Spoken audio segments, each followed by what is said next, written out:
ngayon, sa unang araw natin, pupunta tayo sa Garden by the Bay. And Art Science Museum, pwede, Marina Bay, pupuntahan din natin. Itatry ko gumawa ng mga video. And I hope kahit pa paano magawa ko siya.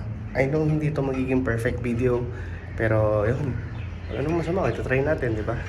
Sabi nga nila, you will never know, well, let's try. So, wait, and let's go!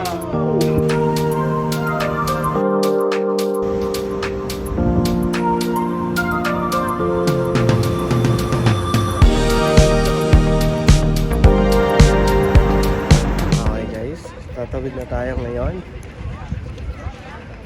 Ito tayo sa Tooth Temple. And tatawid tayo para mag-MRT.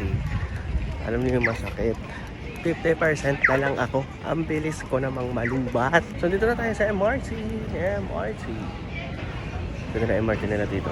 Ayun. So hindi ko alam kung mabubuo ko ba tong story na to. Hindi ko na naman mabubuo. Puro na lang ako simula. Ano ba? Pero try natin. Okay? So yun. Update ko kayo mamaya. Try ko maglagay ng mga montage. Bye!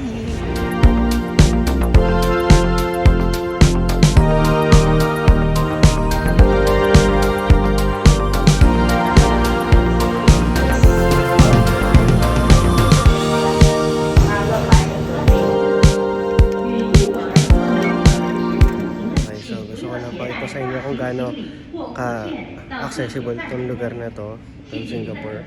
So sa MRT, ayan, so meron silang map, and kung makikita nyo, meron siyang info sa baba.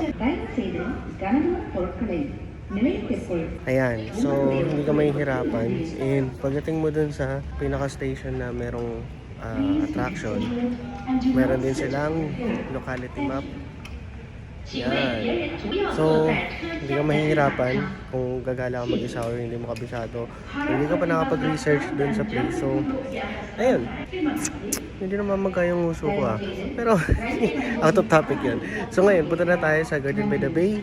Minsan dito tayo sa MRT. Mahababang lakaran. Pero, samahan niyo ko.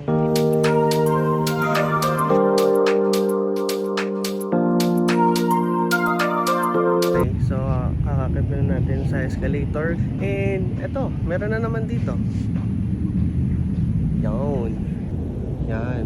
Sa Garden by the Bay, Garden by the MRT Plaza. So, ito yung mga attraction. Meron din dito amenities. So, dyan may kita. Oras, nandito din. Ayan nga, so since nakita mo na yan, meron yan dito sa mapa. Ayun. We are there. Sabi ko nga dun sa post ko nung una sa Facebook, para siyang futuristic na nature. And ang maganda dito, yan. So makikita nyo, may mga guide and hindi kayo mahihirapan. Sobrang friendly niya. Lalo na sa mga first time or sa mga kabado. Wala namang masama mag-try. Hindi mo malalaman, hindi mo susubukan, mamin. Maniwala, magtiwala. Yun. Ganun lang dapat, boy. Okay. Diba naglalakad ako, may nakausap akong foreigner. Hindi ko na na-video kasi syempre, privacy na rin nila yun. Nakita ko nag-bike sila. Dalawa sila. Sa tingin ko parang ano ata yun, Germany. Na mag-couple. Ang angas lang kasi nag-bike sila. Bike friendly siya. And eto, papakita ko sa inyo. Ayan, so may mga guidelines there. And kung mapapansin mo, itong red na to, bike lane siya. So ayun, iisip ako mag-bike kasi ang tagal na nung huli kong bike, hindi na ako nakapag-bike. So papunta tayo doon sa Marina Barrage. Actually, nandito na tayo. Ikutin muna natin to kasi ito yung pinakadulo dito sa Marina Bay Garden. So ito yung pinakauna kung pinuntahan kasi paglabas mo ng MRT ng Marina Bay, ito yung nearest. So ang plano ko, papunta tayo mamaya dun sa iba pang attraction. Okay? Guys, update ko lang kayo. Pero na ako nakitang rentahan ng bike. Ayun. Okay, so mamaya i-scan natin yon. Pero dito kasi sa taas, bawal pumunta. So, ayan. So, bawal mag-bike. So, what I'm going to do is lakarin muna natin to. Then after this, doon na tayo mag-rent ng bike. Ayun. So, update ko kayo guys. Ano yung tsura niya? Kasi katulad nyo, first time ko din. So, let's go. Okay guys, sorry kung aeroplano. And napansin nyo ang ganda ng panahon. Alam ko magto-12 na ngayon pero still makulimlim. Hindi hassle maglakad, hindi rin umuulan. So sa tingin ko tinulit ng ama, no? Kasi may pag-rally tayo nakaraan. Hindi, ayun nga guys. I-share ko lang sa inyo kung ba't ako natutuwa. Kasi take a look boy, Marina Sands. Okay, so nakita ko lang yung view ng Marina Sands dito. So grabe yung structure niya. Iba, ang lala. Katulad ng ibang structure natin sa Pinas. Well, hindi ko naman dine-degrade yung Pinas, pero I hope sa near future maging updated na yung mga structure natin. You know, wala lang, ang saya lang kasi ang ganda makakita ng mga ganyan. Kapag yung artistic side ng mga tao lalabas. Okay, so magpa-picture.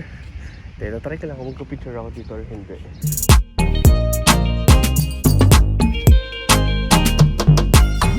20% na lang ako, nag-notice na siya. Hindi ko alam kung paano. Gusto ko kayo isama. Pero, ayun.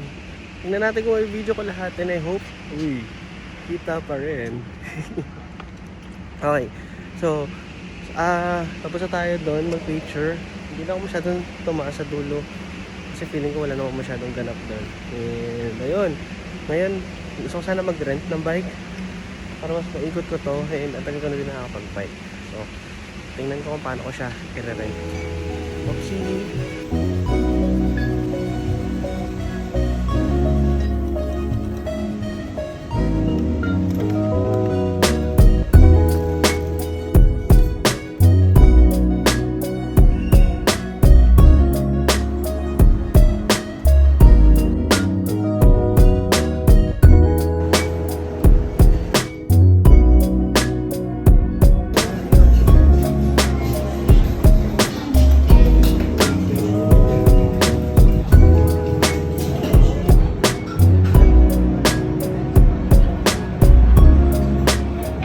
Papunta tayo sa Capital Spring para sa overlooking view again.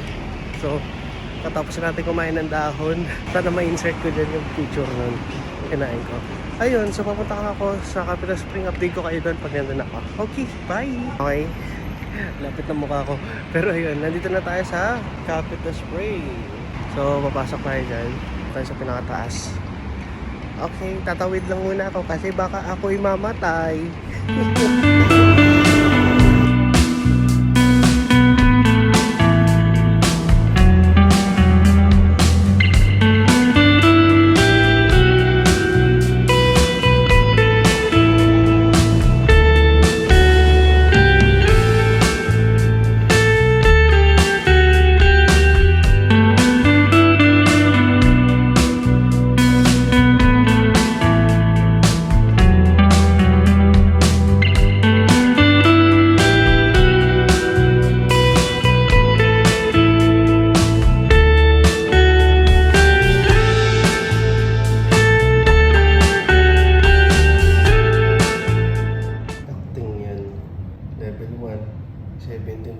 Tapos 51. Nasaan yung iba? Okay, so nakababa na tayo. No? Parang fresh ko dito. Maganda yung angle na to. Yun, so umulan and there. So umulan and ayun nga. Pupunta sana tayo sa Merlion Park and o kaya pupunta tayo dun sa mga show. So hopefully maya maya okay na kasi yan, medyo umaraw naman na and ayun nga. I'm hoping sa tingin ko maya okay na to, Manalig lang tayo, magtiwala, mami. So just stay there.